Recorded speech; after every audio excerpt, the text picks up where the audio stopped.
Déjà, depuis le Covid-19, on a vu s'accélérer de nouveaux usages, de nouveaux modes de pensée qui changent bien entendu la donne sur notre secteur. Que ce soit les modes de transaction, mais aussi le rapport de chacun au monde, aux causes, à la consommation et bien entendu à la générosité. Puis le paysage générationnel, et ça on le voit tous, et technologique, vit une profonde mutation.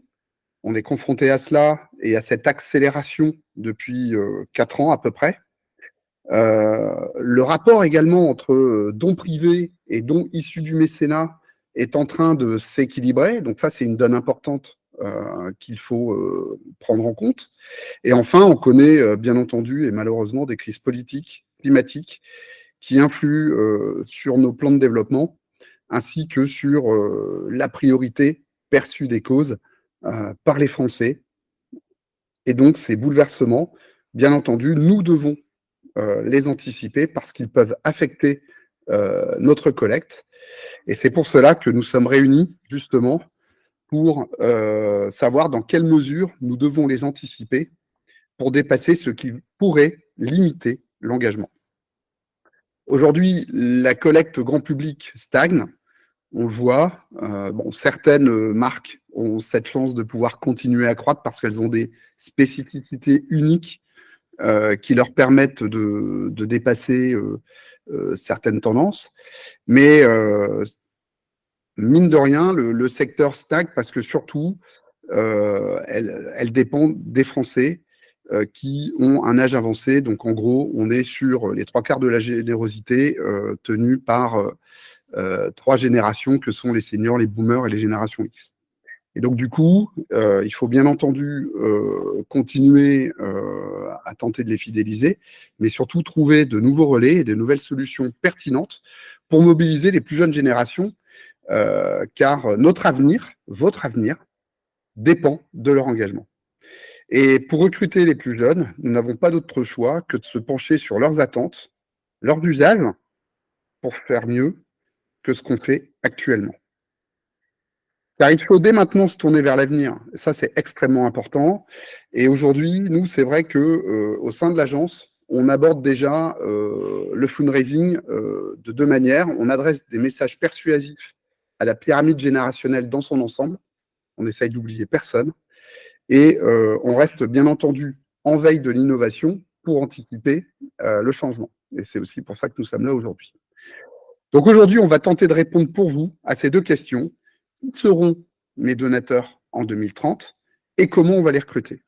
Donc, je vais laisser la parole à John, notre planeur stratégique, qui va poursuivre et vous expliquer un petit peu tout ça en introduction. Donc bonjour tout le monde. L'objectif de cette présentation, c'est de vous projeter dans 6 ans en 2030. Donc bienvenue à toutes et tous en 2030, un monde où l'engagement aura encore bien changé. Donc on va tous se servir de l'intelligence artificielle, un monde qui sera drivé par l'influence, un monde connecté au réel, un monde aussi où il faut être engagé à tous les niveaux, un monde où chaque marque doit respecter son ADN et un monde où l'entreprise prend beaucoup de place dans la collecte de fonds. Alors, avant de vous emmener en 2030, on aimerait faire avec vous un petit point sur les grands changements que nous vous avions prédits il y a 3 ans dans la de notre étude prospective Demain la veille 2025. On est maintenant à moins d'1 an de l'an 2025, donc on peut presque faire un bilan de nos anciennes prédictions. Pour ça, on aimerait avoir votre avis de fundraiser. On aimerait savoir, parmi 7 tendances que vous pourrez bientôt voir sur vos écrans, 5 qu'on avait évoquées dans Demain la veille 2025 et 2 plus récentes dont tout le monde a parlé ces 2 dernières années, quelle est pour vous la tendance à prendre le plus au sérieux en 2024, en tant que collecteur, bien sûr. Donc, on va lancer un petit sondage qui va apparaître via une pop-up très bientôt en bas de votre écran. Attention d'être bien réactif parce que la pop-up, elle va rester très peu de temps à l'écran et il faut cliquer sur cette pop-up pour pouvoir participer au sondage. Donc, si vous êtes prêts, Mathilde, je vais te demander à peu près dans 5 secondes de lancer le sondage.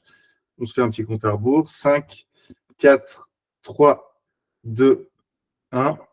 Mathilde, tu peux y aller. Voilà, normalement, vous voyez une pop-up apparaître. Si vous cliquez dessus, vous allez voir à droite de votre écran un sondage apparaître. Si vous avez loupé le sondage, vous pouvez cliquer sur en bas à droite de votre écran, là où il y a un petit triangle, un petit carré, un petit rond, et vous allez pouvoir voir dans l'onglet Polls ou sondage en français ce petit sondage apparaître. Et voilà, l'idée, c'est qu'on vous a présenté 7 tendances sur ce sondage, Vous pouvez en choisir une seule. L'idée, c'est de voter pour la tendance qui vous paraît vraiment la plus importante pour vous en tant que collecteur à l'heure actuelle en 2024. Est-ce que c'est plutôt la société cashless, donc le fait que tout soit dématérialisé aujourd'hui dans les paiements et donc dans les dons? Est-ce que c'est plutôt le métaverse? Est-ce que c'est plutôt les crypto-monnaies? Vous pouvez choisir qu'une proposition. N'oubliez pas de valider votre vote pour qu'il soit pris en compte. Je rappelle que tous les votes sont anonymes. Et voilà, on vous laisse encore une dizaine de secondes pour réfléchir et voter. Et vous verrez très vite apparaître les résultats de ce sondage sur votre écran. On se laisse encore 5 secondes, si tout le monde est OK. Si tout le monde est OK, est-ce que Mathilde, est-ce que tout le monde voit, normalement, vous devriez voir le résultat du sondage. Mathilde, tu l'as publié. Alors, c'est assez intéressant. Vous êtes beaucoup à croire en la société cashless, dans le social fundraising, dans les crypto-monnaies, dans le stream caritatif.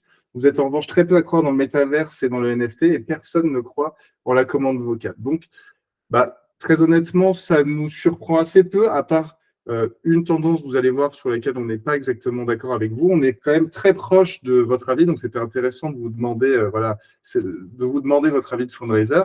Voilà notre avis, nous, chez Affinitas, au regard de nos observations. Pour nous, il y a 3 tendances qui se confirment, 3 tendances qui déçoivent et une qui reste à surveiller. Donc, commençons confirme, vous étiez dans la même ligne que nous.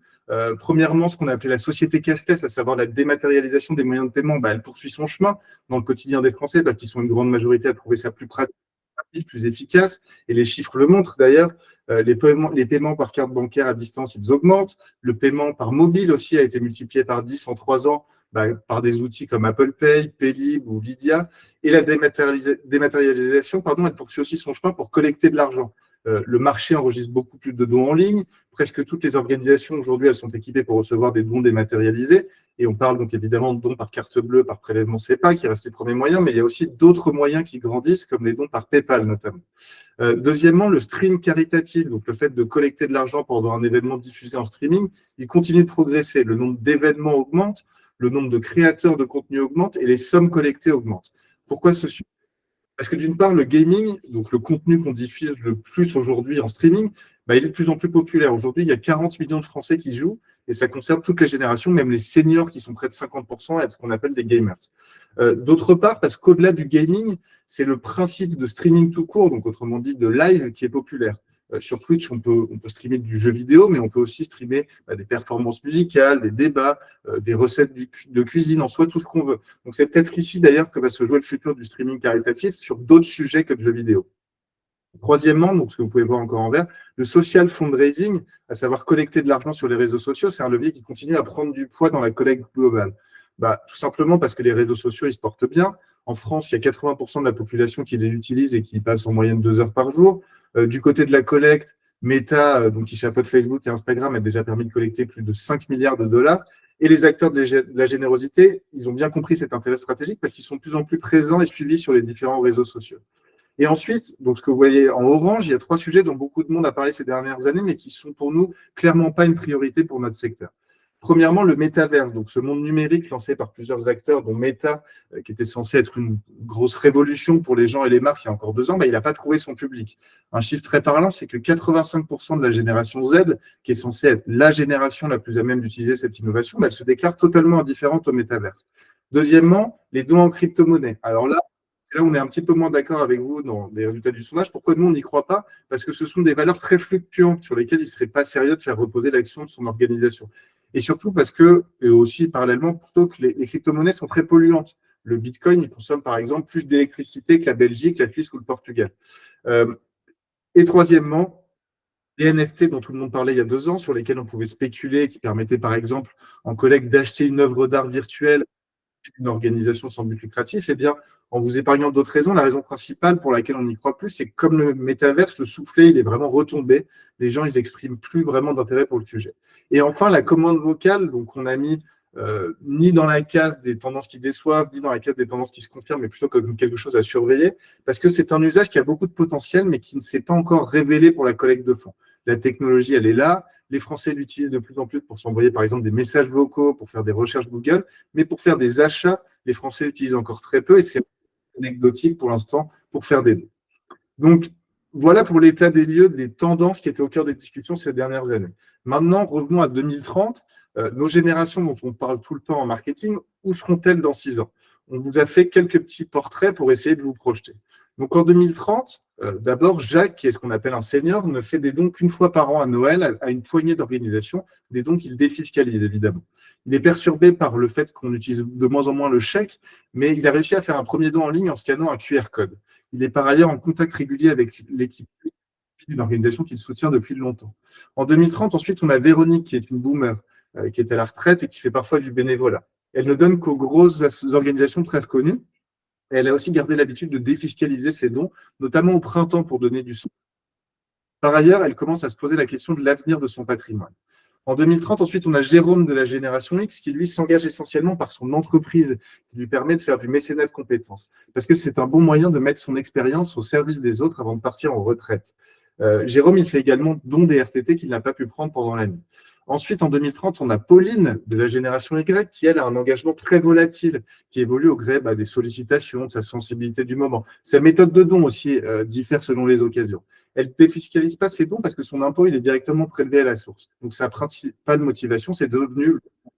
et elle apprécie les organisations qui lui donnent du contenu à repartager sur les réseaux sociaux parce que ça lui permet, on va dire, de se réapproprier les combats et de montrer surtout à son entourage qu'elle est engagée. En 2030, on a aussi Lucas de la génération Z, qui lui agit surtout par sa consommation et en travaillant dans une entreprise engagée sur le plan RSE.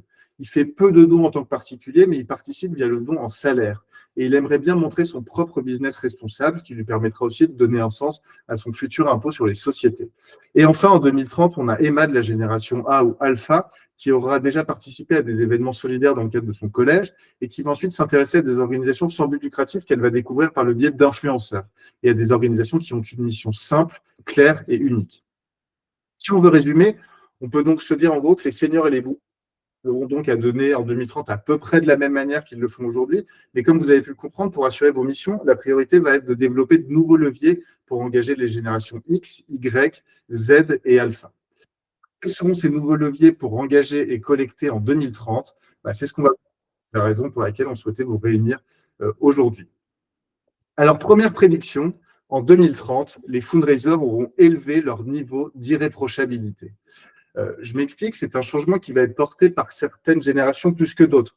Si les anciennes générations de donateurs ont évidemment toujours donné beaucoup d'importance à la transparence de l'utilisation des fonds, c'est les X et les Y qui commencent aujourd'hui à pointer du doigt les annonceurs qui cachent une facette peu reluisante.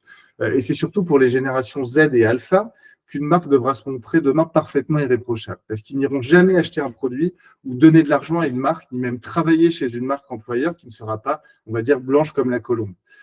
Donc, quelles sont nos raisons dans cette course vers toujours plus d'irréprochabilité ? Déjà, les Français, ils cherchent à se montrer de plus en plus vertueux au quotidien, en mesurant, par exemple, l'impact de leur consommation. Est-ce que ce produit est polluant ? L'entreprise qui le fabrique paie-t-elle autant les hommes que les femmes ? Des essais ont-ils été faits sur des animaux ? Ce service, est-ce qu'il est accessible pour les handicapés, etc. Cette manière de penser, c'est le signe d'une société qui cherche à mieux faire sur tout un éventail de sujets. Et cette conscience collective, elle a un impact sur l'économie. Parce que les gens, ils ont envie que leur argent soit propre. Ils investissent beaucoup dans ce qu'on appelle aujourd'hui les obligations vertes. Donc, ce sont des fonds centrés sur des entreprises et des projets engagés. On se rend compte aussi par les manifestations en ligne dans la rue ou sur Internet qui se créent pour dénoncer ceux qui ne sont pas tout propres, comme Gérard Depardieu il y a quelques mois. C'était jusqu'ici un nom intouchable en France. Aujourd'hui, on n'hésite pas à dénoncer ce qui ne va pas dans le comportement de Gérard Depardieu. C'est ce qu'on appelle le name and shame. On pointe du doigt ceux qui fautent, donc gare à ne pas fauter. Parce que les marques qui fautent, elles en subissent vite les conséquences. Balenciaga, donc l'exemple que vous voyez en bas à gauche de votre écran, avait fait par exemple l'erreur de diffuser une campagne de communication dans laquelle les enfants étaient pris en photo à côté de produits au style sadomaso. Très vite, les boutiques de la marque, elles ont été taguées, les ventes ont baissé et Balenciaga a dû s'associer à une organisation de protection de l'enfance pour redorer son image. Ce besoin d'être irréprochable, à tout niveau, du coup, il commence à être intégré par les marques du monde marchand, mais aussi par les secteurs non-profit. Les exemples que vous pouvez voir à l'écran, Médecins sans frontières, c'est par exemple engagé à diviser par 2 son émission carbone d'ici 2050. À ma connaissance, Médecins sans frontières est spécialisé dans l'aide médicale internationale, pas dans la protection de la planète. Et pourtant, l'association a pris cet engagement. Autre exemple, la Fondation pour la recherche médicale utilise l'écriture inclusive dans sa communication, alors que sa mission originelle, c'est la santé, ce n'est pas le respect des différentes identités. Donc, si ces initiatives, elles viennent d'une intention sincère de faire le bien, parce que le secteur est naturellement composé de personnes qui veulent faire le bien, et c'est très bien, elles ont aussi un intérêt stratégique. Montrez à tous vos soutiens potentiels que vous êtes engagés à tous les niveaux, au-delà de votre sujet de prédilection. Pourquoi c'est important? Parce que le manque d'irréprochabilité, il peut coûter très cher. Il y a 2 ans, le Z-Event avait choisi la fondation Good Planet pour son édition annuelle. Les internautes, ils ont critiqué ce choix parce que certaines choses étaient reprochées à la fondation. En conséquence, les organisateurs, ils ont décidé de changer d'organisation partenaire pour assurer le succès de leur événement. Quelles conséquences ça a donné? C'est que ça représentait 10 millions d'euros de manque à gagner pour la fondation. Voilà, je laisse maintenant la parole à Philippe pour qu'il nous explique l'impact de cette prédiction sur la collecte. Philippe, il faut que tu rallumes ton micro. Pardon. Bien entendu, quelles vont être les conséquences de cette évolution sur la collecte? Premièrement, on va devoir atteindre ce que je pourrais appeler assez simplement une pureté totale, en prenant des engagements qui vont dépasser votre cause première. Car demain, un donateur pourra se dire pourquoi je dois donner à telle ou telle association alors que pour transporter du fret, ils prennent l'avion et donc ils contribuent à polluer la planète. Ou alors, comment faire confiance à une autre association pour un leg s'ils ne respectent pas, par exemple, l'égalité salariale entre les hommes et les femmes?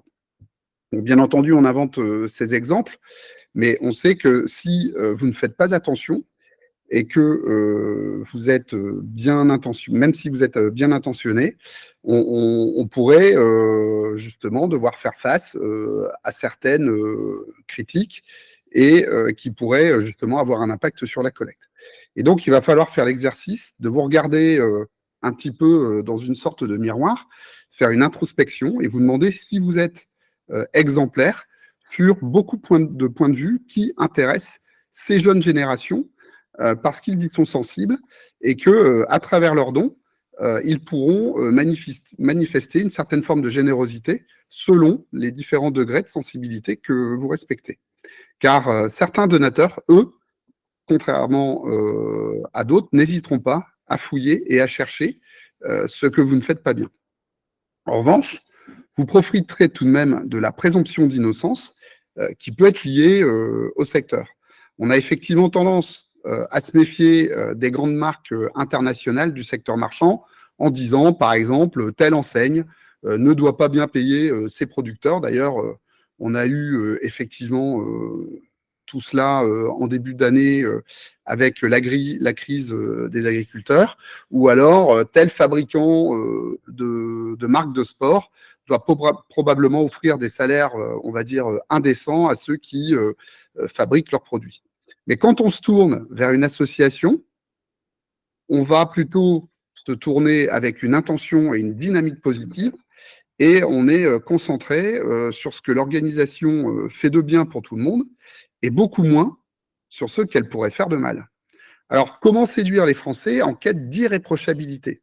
Vous allez évidemment continuer à faire tout ce que vous pouvez faire pour être transparent d'une manière financière, mais il faudra également vous montrer désormais, on va dire, éco-friendly. C'est extrêmement important. Et donc, de se dire comment je verdis mon organisation. Verdir l'organisation, c'est pas seulement dire verdir d'un point de vue éco-friendly, mais également sur d'autres critères liés à la gouvernance ou à des critères sociétaux, parce que nos jeunes générations y sont totalement sensibles. On pourra également mettre en phase certains enjeux sociétaux du type est-ce que mon organisation respecte ses employés et à tel niveau, ou est-ce qu'on est sur est-ce que la question du genre l'est également, et est-ce qu'on montre nos bénéficiaires dans toute leur diversité? Est-ce qu'on offre du travail à des personnes atteintes de mobilité réduite ou atteintes d'un handicap? Enfin, en gros, tous ces points qui visent à améliorer l'image et bien entendu la perception vis-à-vis de ces jeunes générations seront extrêmement considérés par elles. Ensuite, vous pouvez aussi utiliser des labels et justement pour vous mesurer justement votre niveau d'intégration et d'implication par rapport à ces critères, car les chiffres montrent que les Français y sont extrêmement sensibles. Vous avez 2 exemples connus. bien entendu, et ça, vous y êtes tous, c'est le label du don en confiance ou la certification du Bureau Veritas, mais il en existe bien d'autres pour des marques. Par exemple, vous avez MSF qui a reçu une certification EcoVadis, qui est quand même un standard mondial pour les évaluations RSE.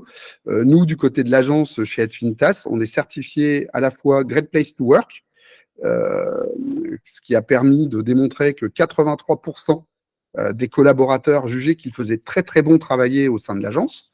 Et nous sommes également labellisés agence active de l'association des agences conseils en communication pour l'ensemble des démarches, on va dire, RSE que l'on met en place au sein de l'agence. Alors bien entendu, ces certifications sont extrêmement importantes. Elles permettent également de progresser, parce que vous avez un petit rapport qui vous permet de valoriser ce que vous faites bien et ce qu'il faudrait faire encore mieux pour pouvoir monter. Et puis, dernier exemple, vous avez la certification B Corp obtenue par une agence du secteur, l'agence Equanity, qui est un expert de la haute philanthropie et du mécénat. Tous ces labels, en fait, sont des tampons qui vont permettre de rassurer vos soutiens financiers, des tampons qui disent chez eux, ça se passe bien. Ils se respectent entre eux, ils respectent les autres et ils respectent le monde. Et ça, c'est extrêmement important parce que les entreprises sont de plus en plus regardantes sur le sujet. La 5e conséquence sur la collecte, vous allez devoir surveiller en gros vos partenaires car leurs problèmes peuvent, par association, devenir les vôtres. Et ils peuvent également vous entraîner dans certaines difficultés. 6e conséquence, l'irréprochabilité.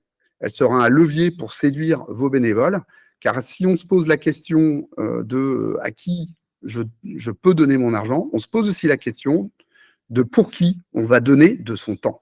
Et le temps va devenir un critère extrêmement important, notamment avec toutes ces jeunes générations extrêmement engagées, mais également des générations, on va dire, seniors, qui passeront à la retraite et qui voudront également continuer à donner de leur temps.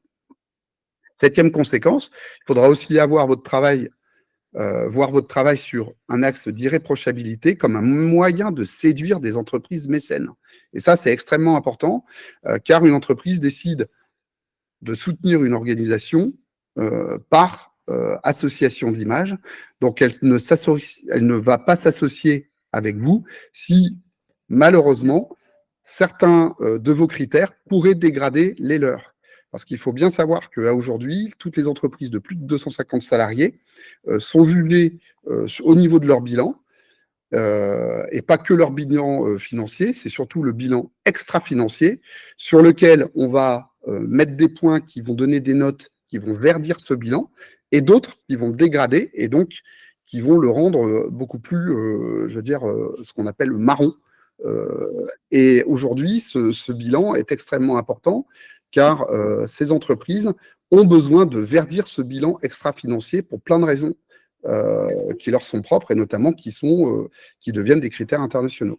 8e et dernier point, vous pourrez utiliser effectivement la blockchain pour faire preuve d'un maximum de transparence dans l'utilisation des dons. Ça, c'est extrêmement important, car tout le monde le sait, la confiance des donateurs est un axe extrêmement important et elle pourrait chuter. Et le système de la blockchain permet justement d'automatiser, d'assurer la traçabilité des dons et donc la transparence et donc de continuer à maintenir le degré de confiance des donateurs qui ont toujours un degré assez élevé vis-à-vis des organisations. Et donc, on vous a mis évidemment plus de détails dans notre document écrit, mais le principal, en gros, il est là. On va diffuser une petite vidéo maintenant qui va résumer un exemple assez pertinent d'utilisation de la blockchain dans le monde marchand, un principe qui pourrait être repris dans notre secteur, par exemple, pour suivre des colis alimentaires ou des kits de soins qu'on envoie à l'autre bout du monde dans le cadre des missions humanitaires, par exemple. Farmers Direct Coffee sources coffee beans directly from farmers and cuts out all the middlemen. Every order placed through the Farmers Direct platform is being tracked from bean to cup. Each supplier gets a unique account on Farmers Direct Coffee Coalition, an open source blockchain system by Ethereum. So how does it work? First, an order is placed through the Farmers Direct platform. On the other side of the world, one of our coffee farmers accepts and prepares your order. The beans are packed and sent to the dock workers, who ship it off to our warehouse. The beans are sent to be blended. After achieving the right blend of flavors, our roaster will work his magic. Our blended roasted beans are packed up and ready to be sent off to our clients, where you're able to enjoy your next favorite cup of honest coffee from the Coffee Coalition.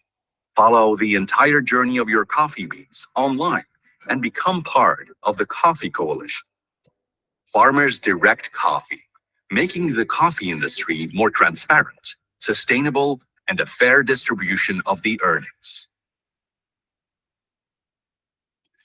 En conclusion, encore une fois, on sait que vous faites beaucoup déjà pour être irréprochable. Mais on vous invite, mais comme nous, hein, nous sommes également concernés, à en faire encore plus demain, car ça va être un véritable critère de choix pour ces jeunes générations, pour ceux qui vous donnent de l'argent, mais aussi pour ceux qui viendront travailler ou faire du bénévolat chez vous. Et comme on vous l'a expliqué il y a 2 minutes, cela va être un critère de sélection aussi pour les entreprises qui souhaitent s'engager, une cible clé dont on va parler justement maintenant. Donc, je relaisse la parole à John, hein, qui va introduire ce deuxième chapitre. Oui, donc comme disait Philippe, on passe justement à la deuxième prédiction. En 2030, le premier vecteur d'engagement sera l'entreprise. C'est un changement qui est porté par les boomers et la génération X, qui voient dans le mécénat de compétences une manière valorisante de terminer leur carrière.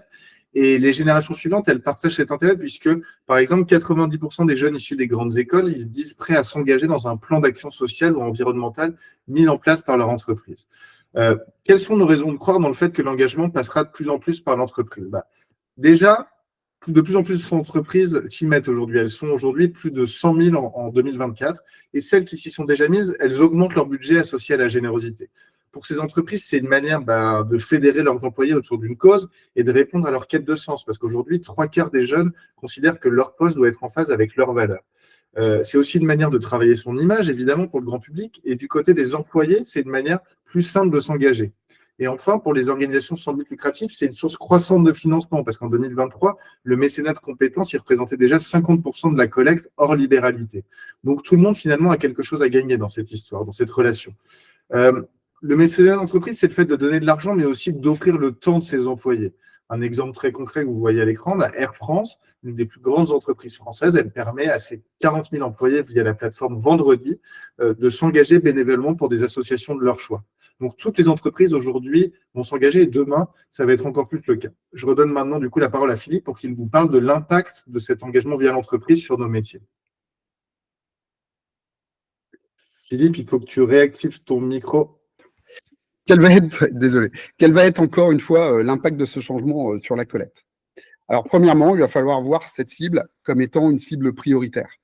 Quand vous reprenez un peu les chiffres de France Générosité sur le poids de la collecte et la répartition sur les 8,5 milliards à peu près qui sont collectés chaque année, en enlevant les legs, vous allez vous retrouver en gros à un équilibre assez proche entre les dons des particuliers et les dons des entreprises. Et nous, on est convaincus que la partie entreprise pourrait augmenter et encore plus vite que celle des dons sur les particuliers. Et donc, c'est pour ça qu'elle est prioritaire. Donc, en 2030, ce mécénat pourrait représenter 60% de la collecte hors libéralité. Et quand on pense collecte aujourd'hui, on pense immédiatement à la collecte grand public chez les particuliers, mais demain, l'entreprise pourrait être le premier donateur français. Deuxième point, on va devoir trouver les moyens de relever le potentiel énorme que représente celui du mécénat. Il y a près de 4 millions d'entreprises en France et pour l'instant, moins de 5% d'entre elles, assujetties à l'impôt sur les sociétés, déduisent des dons du mécénat. Troisième point, il faut aussi suivre avec une énorme attention l'évolution des politiques RSE qui se précisent chaque jour, notamment dans les très grandes entreprises. Car plus il y aura de nouveaux engagements, plus les entreprises qui prennent ces engagements auront besoin d'organisations partenaires comme les vôtres pour les tenir.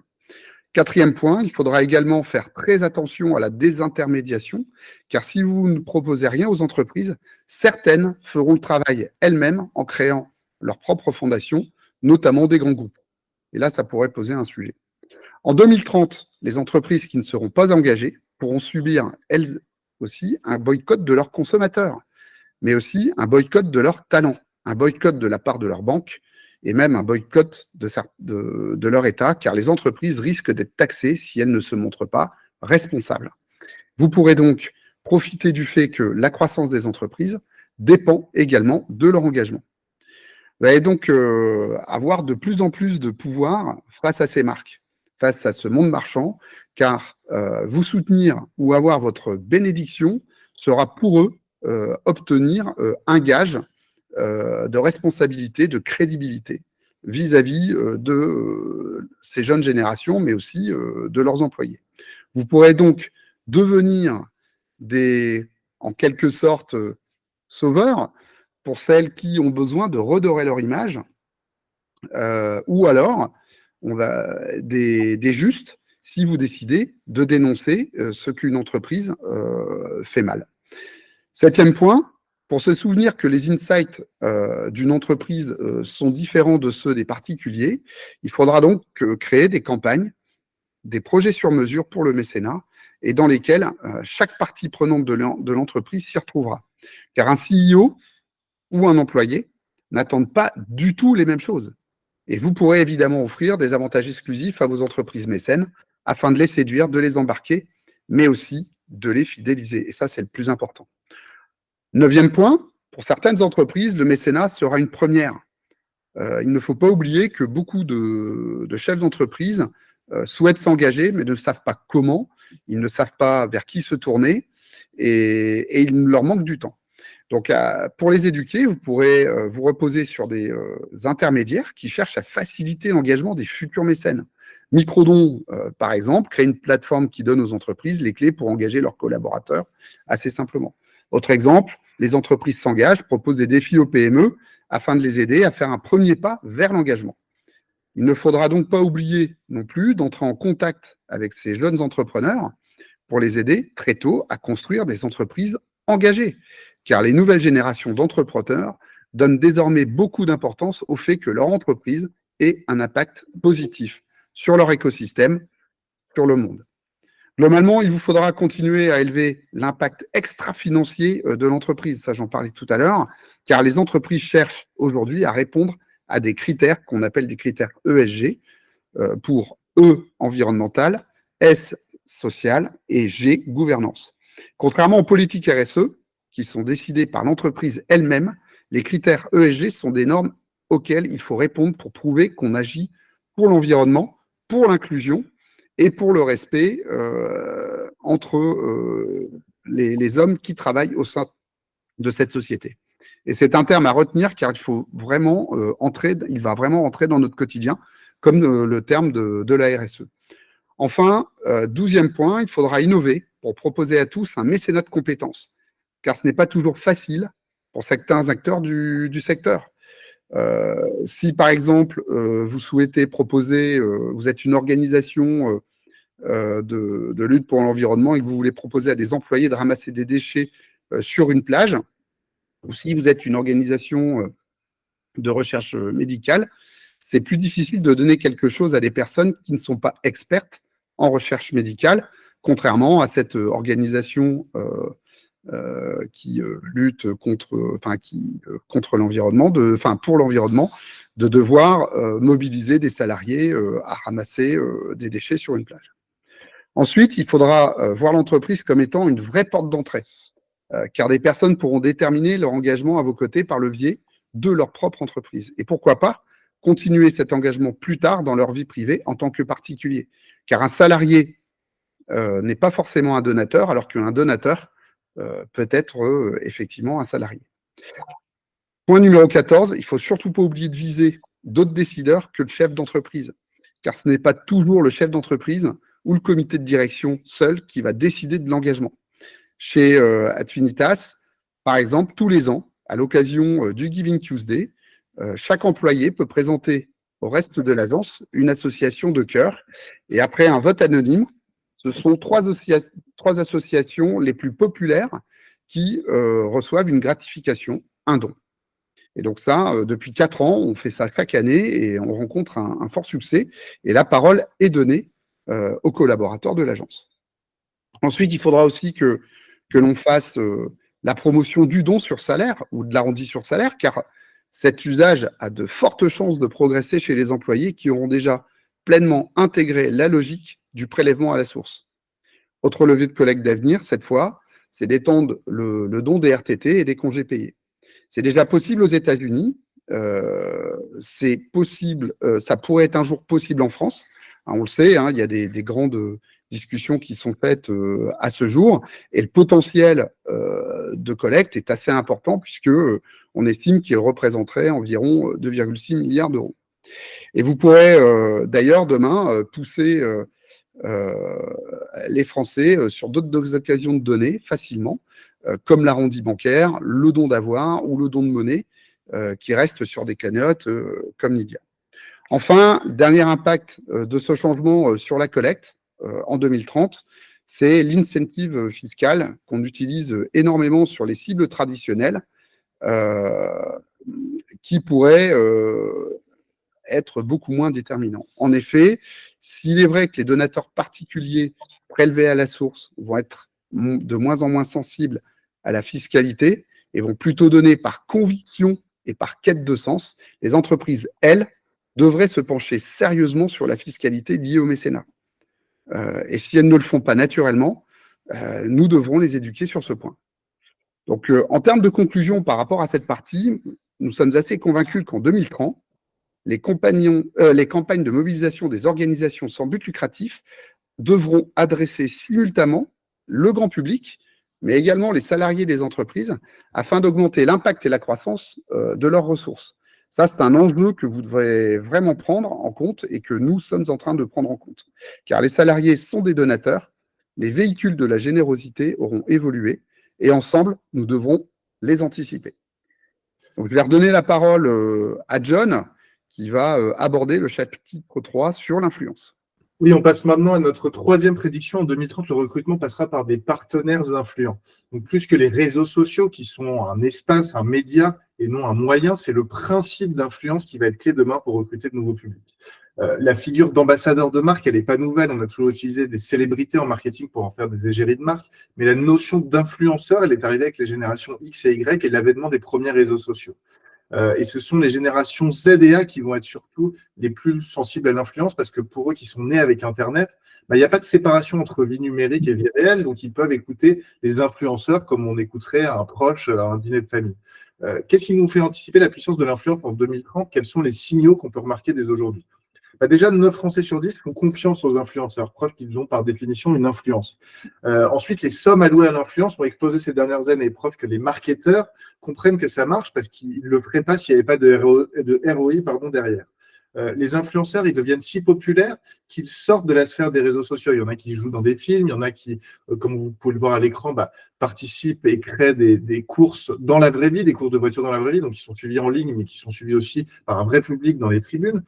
Vous me direz, bon, tout ça c'est très bien, mais c'est le monde marchand, quel est le rapport avec nous, notre secteur ? Dans une époque où tout le monde cherche à s'engager et attend des autres qu'ils soient engagés, les influenceurs aussi, ils gagnent à être engagés. Il y a 3 influenceurs sur 4 qui déclarent avoir plus de succès sur les réseaux lorsqu'ils parlent de marques engagées. Donc finalement, ils ont tout intérêt à représenter vos marques.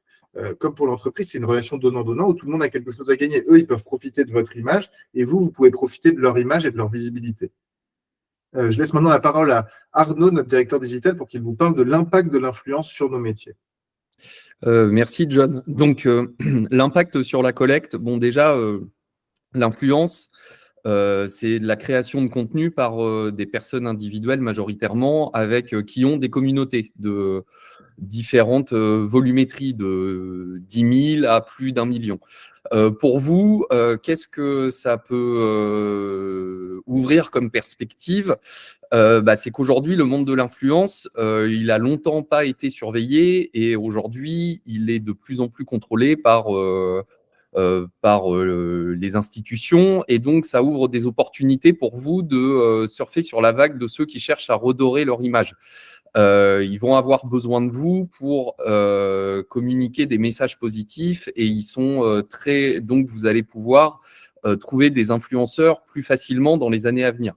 Ensuite, ce qui va impacter votre collecte, c'est qu'aujourd'hui, on assiste à l'émergence d'influenceurs d'un nouveau type, très engagés socialement, comme Johan Reboul, le jeune engagé qui a plus de 100 000 followers, où on pourrait citer Hugo Clément.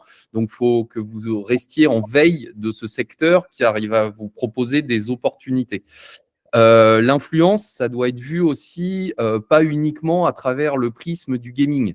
L'influence, comme je le disais, c'est de la création de contenu, c'est des créateurs de contenu. Aujourd'hui, il y a des créateurs de contenu sur n'importe quel sujet. L'art, l'humour, l'histoire, ça peut être des auteurs, des romanciers, des musiciens.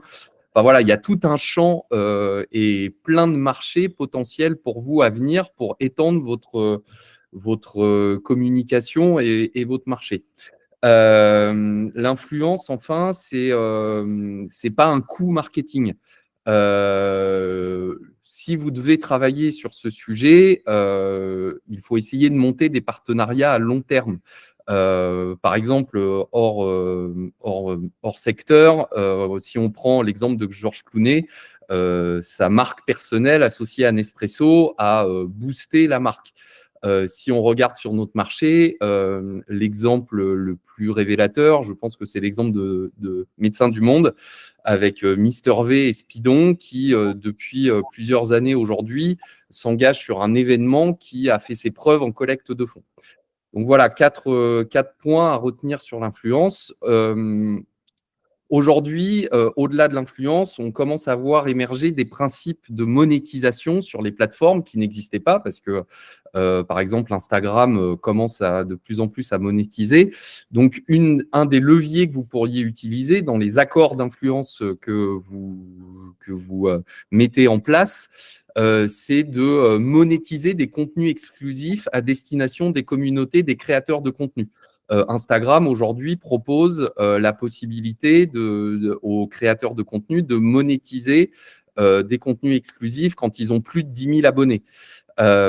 Autre sujet qui pourrait générer des revenus pour vous, c'est que les marques qui sont dans une même démarche que vous construisent des communautés, deviennent à leur tour des ambassadeurs, des influenceurs. Et donc, dans le contexte du partenariat d'entreprise, juridiquement, vous pourriez aussi concevoir des partenariats qui mettent à disposition les communautés de l'entreprise avec qui vous êtes partenaire. 7e point, c'est faciliter la participation des influenceurs. Charity Water, c'est une organisation présente aux USA. Depuis longtemps, c'est un peu un phare sur la collecte digitale. Aujourd'hui, depuis l'année dernière, ils ont mis en place une plateforme à destination des influenceurs qui prémâchent des contenus que eux pourront utiliser dans leur campagne et dans leur contenu. Notamment, ils mettent à disposition des assets, en fait, des contenus qui présentent des projets prioritaires à financer. 8e point à retenir, quand on parle d'influence, une communauté, alors les influenceurs ont des communautés sur tous les réseaux, mais ils ont des communautés de prédilection. Ça veut dire quoi? Ça veut dire que une communauté égale un réseau, égale un type de contenu beaucoup plus engageant sur le réseau sur lequel il est le plus populaire.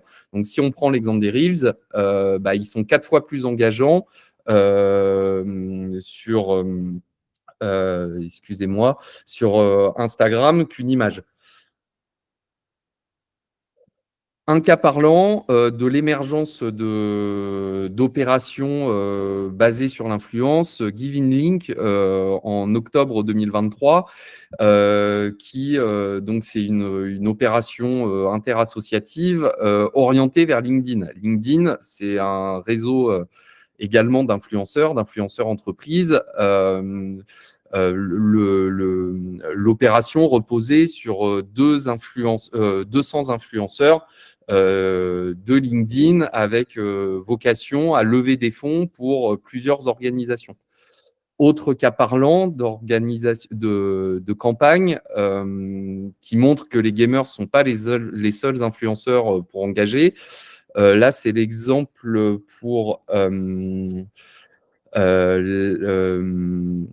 la banque alimentaire, en fait, qui a monté une opération d'engagement pour pour sa collecte annuelle où des chefs qui ont l'habitude de présenter des recettes et qui ont des fortes communautés sur certains réseaux ont lancé une opération où ils devaient associer deux ingrédients totalement opposés, la banane et la sardine, la banane et le chocolat.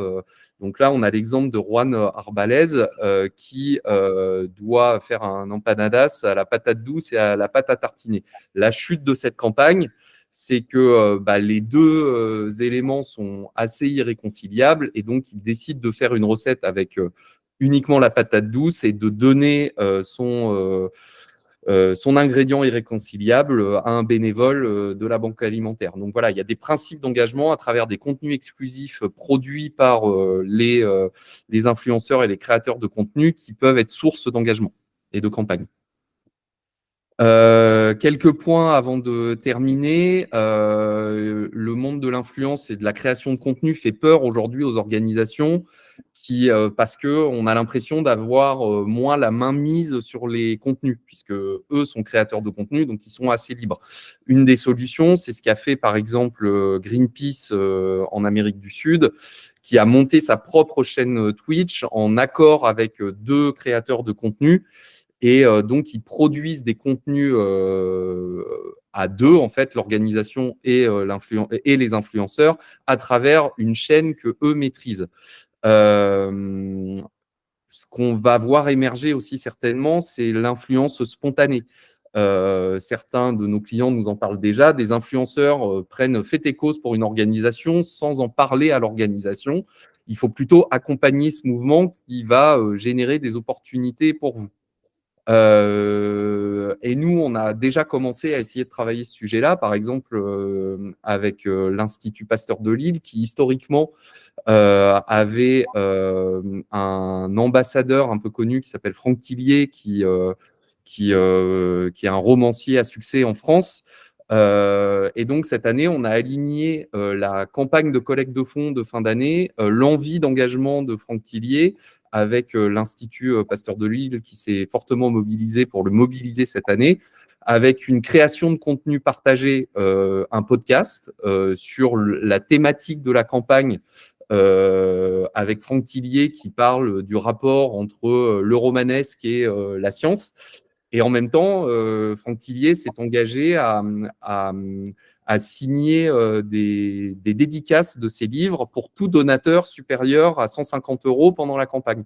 Donc, ça a été un principe d'engagement qui a rencontré un succès quand même assez important, puisque plus de 35 000 € ont été générés grâce à cette campagne. En conclusion, l'influence, en fait, et la création de contenu, ça change l'approche, puisque, en fait, c'est deux marques qui, en même temps, participent à la création de nouveaux contenus et donc, elles doivent s'entendre. Donc, c'est des marques partagées qui vont parler d'une chose. Le principal enjeu pour vous, c'est de créer des accords où juridiquement, vous êtes protégés.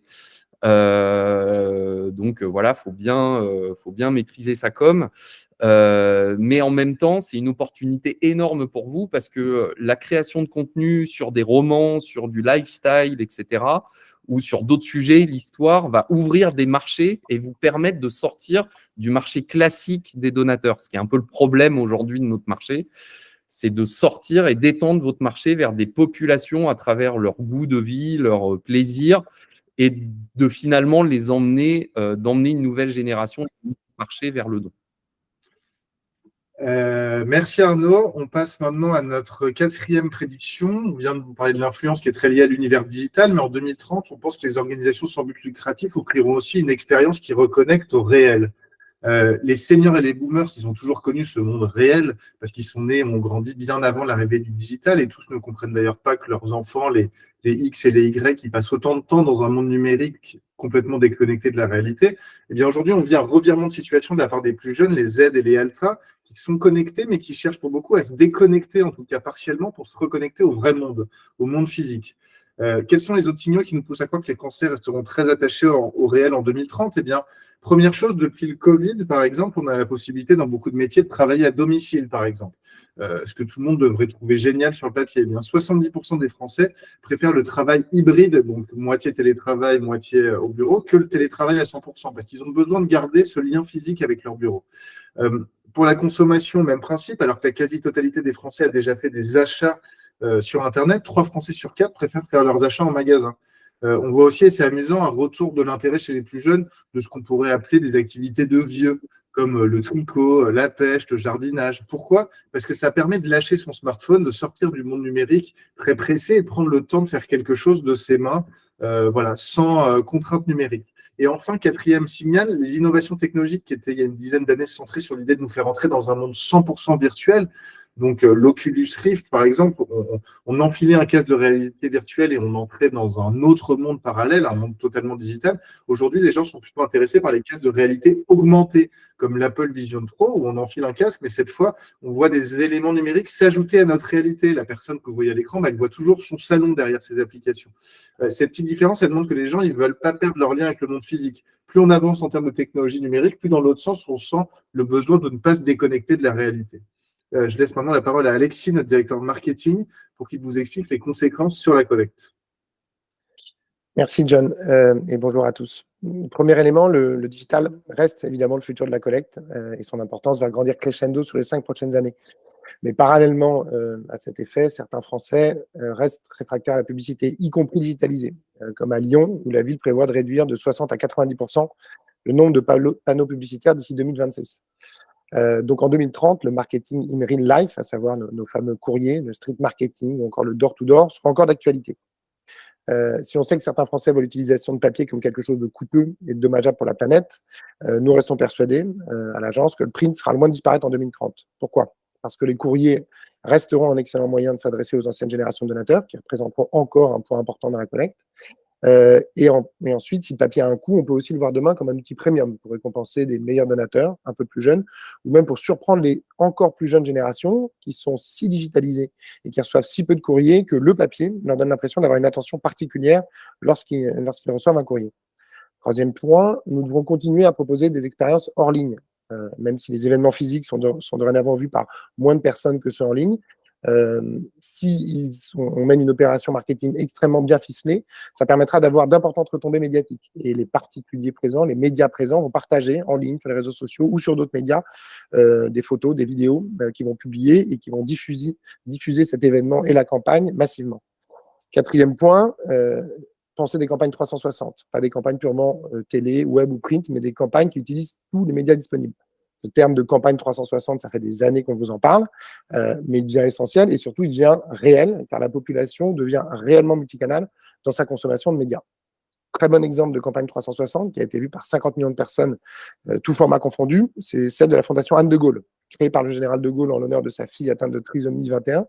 La Fondation a créé un partenariat avec l'aéroport Paris-Charles de Gaulle pour changer son nom pendant une semaine et l'appeler l'aéroport Paris-Anne de Gaulle. Pendant une semaine, tous les supports où le nom de l'aéroport était écrit, ont été modifiés. Le site internet, évidemment, mais le terminal, les panneaux de signalisation dans l'aéroport, les billets d'avion, les panneaux dans le métro et le RER, et même les panneaux sur l'autoroute. Implacable et surtout très efficace. 5e point d'impact sur la collecte, il faut penser le monde réel comme un monde connecté et interactif. C'est-à-dire que vous pouvez utiliser des supports digitaux dans le monde physique. Dans la rue, par exemple, ce qu'on appelle le DOO, Digital Out of Home, des écrans qui prennent la place des affiches dans les espaces publics et qui sont de plus en plus connectables à Internet pour proposer une expérience en ligne. Encore une fois, c'est une tendance à 2 vitesses. Certaines villes comme Paris en proposent de plus en plus, quand d'autres reviennent en arrière. Je vous ai parlé de Lyon tout à l'heure. La mairie de Lyon a éteint depuis le 1er avril, donc il y a tout juste 3 jours, tous les panneaux publicitaires numériques installés dans son réseau de métro. Donc là aussi, un peu comme toutes les tendances dont on vous parle depuis tout à l'heure, il faut prendre les deux tendances qui peuvent être contraires sur cette digitalisation. Il faut aussi voir le digital comme un moyen de projeter dans le réel. Un exemple concret, c'est que pour récompenser ces donateurs en prélèvement automatique, l'UNICEF leur propose de partir virtuellement sur le terrain pour se rendre compte des actions. 7e point, utiliser des outils pour faire des ponts rapides entre le réel et le digital, ce qu'on appelle le drag to web, dont on vous parle en agence et en réunion régulièrement. Le QR code, cet outil que tout le monde voit comme quelque chose d'un peu vieillot, pas vraiment utilisé, ben, évidemment que depuis le Covid, la réalité est différente. L'utilisation augmente, au-delà de l'utiliser dans les restos pour nos additions, pour nos menus. Les donateurs commencent à l'utiliser réellement pour notamment aller visionner du contenu purement digital. Ça deviendra peut-être un outil très transactionnel bientôt, mais en tout cas, il est utilisé de plus en plus. Les chiffres sont là pour le prouver. 8e point, il faudra continuer à rappeler et prouver l'impact de votre organisation dans la vraie vie. Dans une époque où l'engagement peut être très immatériel, la signature de pétitions sur les réseaux sociaux ou en ligne est un exemple, les donateurs vont vouloir s'assurer que vous êtes capable véritablement de changer le monde. Ils vont attendre des preuves concrètes de votre impact, sans quoi ils pourraient se dire, pas besoin de donner, je peux moi-même faire mon plaidoyer, je n'ai pas besoin d'une association. Petite vidéo d'un cas qui montre bien comment l'univers non-profit peut démontrer qu'il a un impact dans la vraie vie, au-delà de toute posture militante. A court in France has ruled that the French state is liable for inaction on climate change. Activists and experts said the law simply does not address the emergency. The government's inaction on climate change is a death sentence for us all.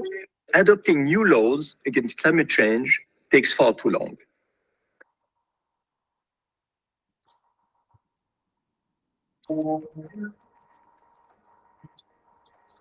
Prêt à voter, the first book with draft laws ready to be voted.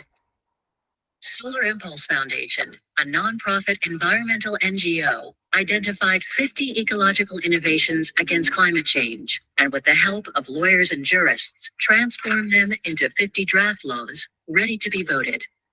They assembled them into a one-of-a-kind book, Prêt à voter, ready to vote. 577 copies were printed and sent to the French National Assembly, one to each of the 577 MPs, simply asking them to pick any ready-made draft law and propose it for a vote.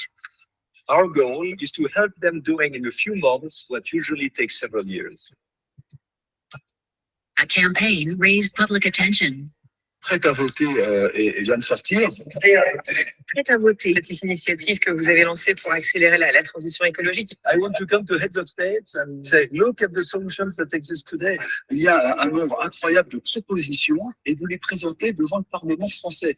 3 laws were chosen to be voted on. Les députés voteront pour ou contre le projet de loi d'accélération des énergies renouvelables. And finally, L'Assemblée nationale a adopté le projet de loi. 3 laws adopted. One on geothermal energy, one on floating solar panels, and one on sustainable agricultural energy. 9 laws under review. Are ready to vote in preparation for the European Union.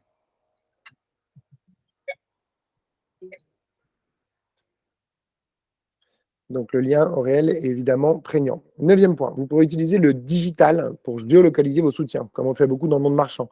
Ça peut être intéressant pour vous, dans certains cas, de savoir où se trouvent vos publics, notamment vos bénévoles, s'ils acceptent évidemment de vous partager cette information. Ça peut aussi être intéressant pour vos soutiens de pouvoir vous aider à localiser des choses dans le monde réel. Par exemple, de pouvoir dire à Greenpeace qu'il y a une forêt qui est en train d'être rasée près de chez soi. La géolocalisation pourra permettre aussi de lancer des appels aux dons contextualisés. Quelqu'un qui sort d'un concessionnaire automobile pourra recevoir une notification du VVF qui l'invite à faire un don pour compenser son empreinte carbone. Ou inversement, recevoir un appel à don pour la SPA en sortant d'un refuge. 11e point, votre organisation doit être vue par le grand public comme un moyen pour eux de renforcer leur lien avec le monde réel. Pourquoi on se sent bien quand on fait un don pour aider des animaux, quand on donne de son temps pour aller aider bénévolement des personnes âgées? Car on a l'impression de se reconnecter à la vraie vie, aux choses qui comptent, au monde réel. Ces dernières décennies, beaucoup de jeunes en quête de sens passaient par la case tour du monde après leurs études pour se reconnecter au monde réel. Demain, si le voyage en avion n'est plus en odeur de sainteté du tout, les jeunes pourraient passer davantage de temps, par exemple, par une case bénévolat plus locale dans leur quête de sens. Ensuite, on vous invite à continuer à proposer des expériences militantes dans la vraie vie. Militer sur Internet, c'est bien, c'est pratique, mais c'est encore plus engageant quand on le fait dans le monde physique. C'est le cas des marches pour le climat, évidemment, mais cela peut être mené à une échelle bien plus atteignable pour n'importe quelle association. Un exemple, c'est à l'occasion de la journée mondiale de la biodiversité, où l'association Noé a mis à disposition sur son site des affiches mettant en avant 10 espèces animales menacées d'extinction que n'importe qui pouvait télécharger, imprimer et coller dans la rue comme des avis de recherche. Idée intéressante, simple et efficace qui permet aux gens de militer, mais localement dans leur quartier. Enfin, Pour conclure, vous avez probablement remarqué que les arnaques dématérialisées ont augmenté de manière exponentielle. On reçoit tous les jours des SMS, des appels, des emails frauduleux qui sont très bien faits et à cause desquels on est presque tous tombés dans le panneau. Demain, ça va être un véritable enjeu pour les marques d'arriver à prouver leur identité. En 2030, si je reçois un email d'appel au don de l'UNHCR, je vais attendre que l'UNHCR me prouve que c'est bien l'UNHCR et pas une arnaque. On pense donc que le monde réel peut être le meilleur moyen de prouver sa légitimité. Peut-être qu'avant de valider mon don, demain, je vais vouloir faire un rapide FaceTime avec un représentant de l'organisation que je connais. Peut-être que l'organisation va me demander de valider mon don avec la reconnaissance faciale, comme on valide un paiement avec son smartphone pour prouver que c'est bien moi qui décide de valider la transaction financière et que je ne suis pas en train de me faire arnaquer. Le digital reste donc l'avenir de la collecte et de la mobilisation, mais c'est le lien qui permettra de maintenir avec le réel, notamment dans le cadre de mobilisation réellement 360, qui assurera l'efficacité de vos dispositifs futurs. Merci beaucoup, Alexis. Je fais juste un petit point sur le timing. On a un petit peu dépassé notre timing. Il nous restait 2 parties. Ce qu'on va faire, c'est qu'on va vous parler de cette partie qui nous paraît essentielle et peut-être vous résumer très rapidement la 6e partie que vous pourrez retrouver dans notre document écrit, voilà, pour que vous puissiez tous ensuite retrouver votre planning du jour. Cette 5e prédiction, qui est un sujet que vous n'avez évidemment pas loupé depuis un an, qu'on avait prédit dans Demain la veille 2025 et dont on va sans aucun doute continuer à parler dans les années à venir, l'intelligence artificielle. Si on est aujourd'hui en phase de découverte sur l'IA, si de nouvelles utilisations sortent chaque jour, ce qui a tendance à nous émerveiller, mais aussi un peu à nous perdre, on pense qu'en 2030, l'IA sera un outil maîtrisé. Toutes les générations presque sont concernées par l'IA et vont devoir apprendre à la manier. Ne serait-ce que dans le cadre professionnel, personne n'est épargné. Peut-être les seniors seulement sont épargnés parce qu'ils sont trop âgés pour dire qu'ils vont s'y mettre, ça prend trop de temps de s'y mettre. Mais voilà, tout le monde est concerné. On peut déjà constater aujourd'hui la puissance grandissante des IA. ChatGPT compterait plus de 1000 milliards de paramètres, c'est presque 10 fois le nombre de neurones dans notre cerveau. C'est donc extraordinaire d'un point de vue des capacités, mais aussi d'un point de vue du réalisme. La personne que vous voyez en haut à gauche de votre écran, ce n'est pas une personne, mais une intelligence artificielle. Elle s'appelle Aitana Lopez. Et elle a 200 000 followers sur Instagram et elle est si réaliste qu'elle est sponsorisée par des marques pour promouvoir leurs produits. L'IA, elle fait peur à certains Français qui la voient comme une menace, mais dans les faits, beaucoup ont déjà commencé à l'utiliser. Et 3 Français sur 4 la voient même comme la nouvelle révolution industrielle. Et les marques commencent à s'emparer du sujet, notamment dans notre secteur. WWF a par exemple conçu une exposition d'art grâce à l'intelligence artificielle en lui demandant d'imaginer à quoi ressemblerait le futur de la nature, ce qui a donné des peintures assez lugubres qui laissent présager un avenir rythmé par des catastrophes naturelles. Autre preuve qu'il faut prendre l'IA au sérieux, Google s'y met. Google a lancé son intelligence artificielle qui s'appelle Gemini. On ne sait pas si Google seront les meilleurs sur le sujet, mais en tout cas, on sait que quand Google se lance dans quelque chose, c'est que c'est à prendre au sérieux. Un autre exemple de réalisme de l'intelligence artificielle, voilà le projet de chaîne Channel One International, qui est un projet de chaîne 100% créé et animé par intelligence artificielle, c'est-à-dire que ce sont des IA qui vont créer automatiquement des contenus en lien avec l'actualité, qui vont, par des avatars, encore une fois d'intelligence artificielle que vous pouvez voir à l'écran, animer ces contenus dans différentes langues à travers le monde. Je vais laisser maintenant la parole à Muriel, notre directrice de création, pour qu'elle vous explique l'impact de cette révolution sur le fundraising. Alors, merci John, bonjour à toutes et tous. Donc la première chose qu'on peut dire au sujet de l'intelligence artificielle, c'est que c'est un outil. On a une petite photo de Bill Gates, pourquoi? Parce qu'on a une petite citation aussi concernant l'intelligence artificielle. Voilà, Bill Gates a dit par exemple que l'IA n'allait pas nous remplacer, qu'il s'agissait juste d'une extension d'un outil comme le silex, la calculette, l'ordinateur ou encore Internet. Par contre, ce qu'on peut dire également, ce qu'on peut souligner, c'est qu'en 2030, la question ne sera pas de savoir qui se servira de l'IA, de cet outil, mais qui s'en servira le mieux. Alors, aujourd'hui, on n'en est qu'au début, au balbutiement, comme on a l'habitude de l'entendre. Malgré tout, il faut commencer à s'y mettre. Et en fait, finalement, pour apprendre comment faire, peut-être apprendre sur le tas de manière un peu empirique, en essayant, en commençant par un usage, par exemple, qui peut nous être utile dans notre quotidien. Donc, il existe différents types d'intelligence artificielle, ça on le sait. Alors, je reviens quand même dessus rapidement. Déjà, les intelligences artificielles conversationnelles, ça c'est par exemple ChatGPT. On leur pose une question, elles nous répondent. En fait, il faut les envisager, ces IA à l'avenir, comme une espèce de nouveau Google. Elles ont accès à énormément d'informations, et nous, justement, des informations qu'elles vont pouvoir condenser, résumer, etc., pour répondre à des questions qu'on leur pose. Il y a aussi les IA génératives, donc qui vont générer quelque chose à partir d'un brief, du fameux prompt, dont on entend aussi souvent parler. Donc, ChatGPT en fait partie, puisqu'elle va générer du texte, des réponses à nos questions. Mais il existe beaucoup d'autres IA qui vont générer des images, ça on le sait aussi, des vidéos, on en a entendu parler il n'y a pas longtemps, des sons ou encore du code.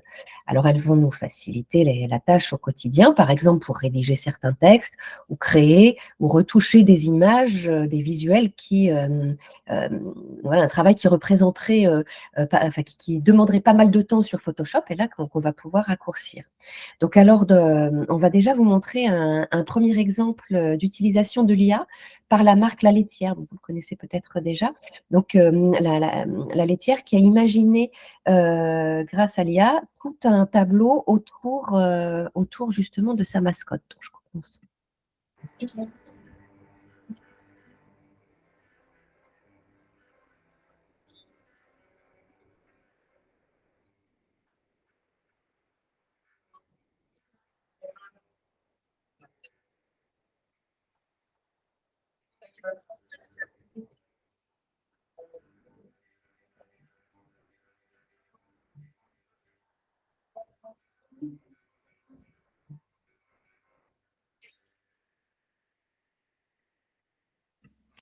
Alors, c'est quand même quelque chose d'assez joli, d'assez poétique, hein.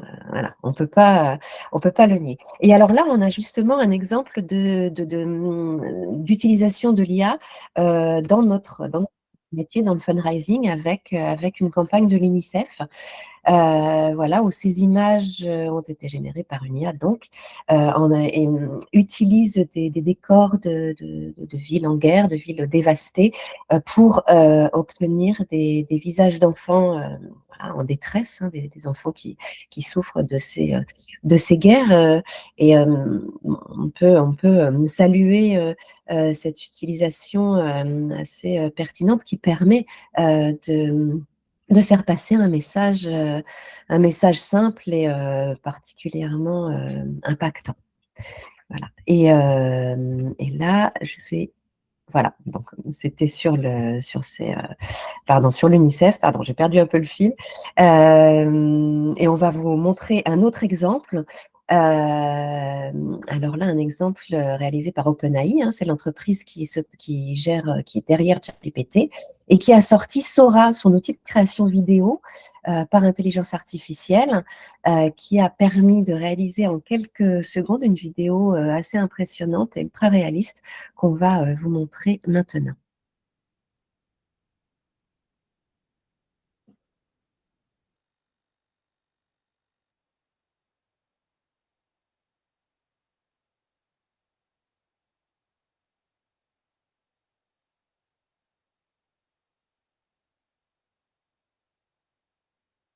Alors, comme je le disais, oui, enfin, on a pu le voir, c'est quand même assez bluffant, mais attention, ça ne se fait pas tout seul, hein. Là, ça nécessite une certaine expertise. Et pour justement que les créations obtenues par IA soient conformes à nos attentes, en fait, il faudra savoir les briefer avec précision. On évitera ainsi, par exemple, de reproduire des images assez monstrueuses, là, comme on peut voir avec l'exemple de Burger King, qui nous rappelle un peu tous ces ratés de l'IA qu'on voit passer sur les réseaux sociaux et dont on se moque volontiers. Et ça nous permettra aussi d'éviter de véhiculer des stéréotypes et de générer des doublons. Juste au-dessus de la pub Burger King, là, on en voit un exemple. Une personne a demandé à une IA de créer le portrait d'un homme indien, pardon, mais finalement, on voit que toutes les images générées se nourrissent de clichés et se ressemblent. Donc, si on ne briefe pas les IA avec précision, on risque vraiment de se retrouver avec le même résultat que son concurrent. Une autre limite de l'IA est bien évidemment la question éthique, hein. Ça, il y a beaucoup de discussions à ce sujet, on en a tous parlé également, parce que l'IA, effectivement, a une forte empreinte carbone, qu'elle est entraînée souvent par des personnes qui souffrent de conditions de travail assez déplorables. C'est d'ailleurs pour ça, notamment, qu'une association comme Greenpeace a déclaré ne plus vouloir utiliser ChatGPT. Ou encore parce que l'IA peut être utilisée à des fins assez peu louables, si je puis dire. Chez Amazon, c'est par exemple une IA qui décide qu'un employé n'est pas assez efficace et qui peut le licencier par un envoi automatique d'un email. En 2030, l'enjeu sera donc d'avoir une utilisation propre de l'IA. Et ensuite, oui, un dernier point à ce sujet, il faudra suivre la législation. Ah, pardon, excusez-moi, je me perds, je perds le fil, je suis désolée. Donc, j'y retourne. Donc oui, suivre bien évidemment de près la législation, parce que la question de l'utilisation des données se pose de plus en plus, et aussi parce que quand vous créez une image par intelligence artificielle, l'image ne vous appartient pas, mais en fait, elle appartient officiellement à cette intelligence artificielle. Et enfin, un autre point à surveiller, il faudra trouver le moyen de déjouer les faux appels à dons téléphoniques frauduleux qui sont facilités par l'IA. En effet, puisqu'aujourd'hui, on peut très facilement reproduire la voix de n'importe qui. On peut passer à la suite. Donc, oui, 9e point. Alors, l'IA pourrait, une chose intéressante, un point positif de l'IA, c'est qu'elle pourrait faciliter la gestion de vos donateurs et sympathisants. Alors, je vais vous citer un exemple. En Inde, le WWF a par exemple créé un chatbot pour permettre à chacun de signaler la présence de déchets plastiques sur les plages, sans avoir besoin d'ailleurs de parler aux bénévoles de l'ONG. Alors, on entend aussi dire, avec un certain mauvais goût, un mauvais goût certain, que l'IA est un bon stagiaire dans la mesure où elle nous permet de nous alléger de certaines tâches chronophages. Et enfin, on peut imaginer que l'IA pourrait aller jusqu'à aider des ONG à accomplir leur mission. Alors, je m'explique, certaines entreprises l'utilisent déjà pour prendre des décisions stratégiques, financières, et l'IA pourrait, pourquoi pas, en 2030, en se basant sur des données sérieuses, bien évidemment, aider une organisation humanitaire à choisir, par exemple, où construire un nouveau puits ou une nouvelle école. Donc, quoi qu'il en soit, dans notre métier de fundraiser, l'émotion viendra toujours du terrain. On va pas demander à une IA de générer, par exemple, un témoignage, un faux témoignage d'une personne bénéficiaire. Enfin, ça n'aurait absolument pas de sens. Et justement, sur l'émotion qui vient du terrain, eh bien, on a trouvé ce bel exemple de la Croix-Rouge de cette campagne, qui montre de vraies situations malheureuses, tout en précisant que ces images sont malheureusement bien réelles. Voilà, donc là, je vais conclure sur ces quelques slides que j'ai présenté. Donc, on peut dire, c'est clair, qu'il faut prendre le train de l'IA, qu'il faut s'y mettre pour ne pas être dépassé, mais en gardant bien en tête ce qu'on veut en faire, encadrant avec son utilisation selon ses propres principes et ses propres valeurs, et sans jamais perdre de vue que le cœur de l'humanitaire et aussi du fundraising, c'est avant tout de la matière humaine. Merci beaucoup, Muriel. Comme je disais juste avant, on avait une 6e partie qu'on ne va pas vous dérouler en entier, mais au moins ça vous donnera l'occasion de découvrir notre document complet écrit, où vous aurez tous les détails sur les autres parties qu'on vous a présentées avant, mais aussi sur cette prédiction. Je vais quand même vous la résumer en 1 minute. En fait, on pense qu'en 2030, l'authenticité sera clé pour être respectée. Pourquoi je parle d'authenticité? On vit aujourd'hui dans une époque où les gens sont de plus en plus en recherche de contrôle. Ils veulent contrôler les marques, contrôler leur consommation, tout contrôler.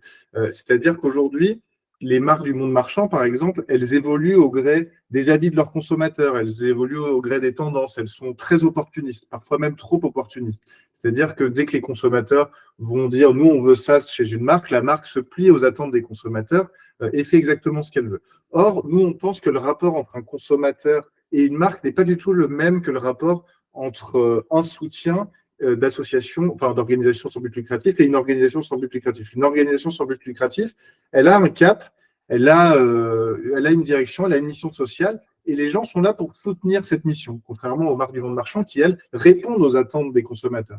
Donc, quand on est dans une époque où on voit que toutes les marques répondent à tout prix aux demandes de leurs consommateurs pour essayer de les séduire en allant dans tous les sens, on pense que justement, dans notre secteur, il faut que vous gardiez un cap. On sait que on a parfois tendance, pour chercher des donateurs, à dire qu'on fait un peu ci, un peu ça, mais si votre cause votre mission et vos actions peuvent évidemment évoluer, parce que vous allez apprendre sur votre action, vous allez vous dire, on vit dans une autre époque, donc comme je disais tout à l'heure, Médecins sans frontières peut aller sur le terrain de l'environnement. on pense qu'il ne faut quand même pas aller vers des choses trop éloignées de votre mission originelle parce que les donateurs vont attendre de vous une certaine ligne directrice et se dire moi, je soutiens des personnes qui savent dire non aussi.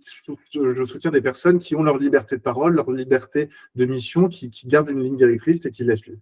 Voilà, je ne sais pas si j'ai été clair, j'essaie de vous résumer ça en une minute, mais en tout cas, on pense que voilà, l'authenticité de notre secteur, on s'inspire beaucoup du monde marchand, mais d'un point de vue de l'authenticité, nous, dans notre secteur, il faut qu'on reste fiers de qui on est, que vous restez fiers de qui vous êtes, et que vous continuez dans la ligne directrice et dans la mission, le rôle social que vous vous êtes donné.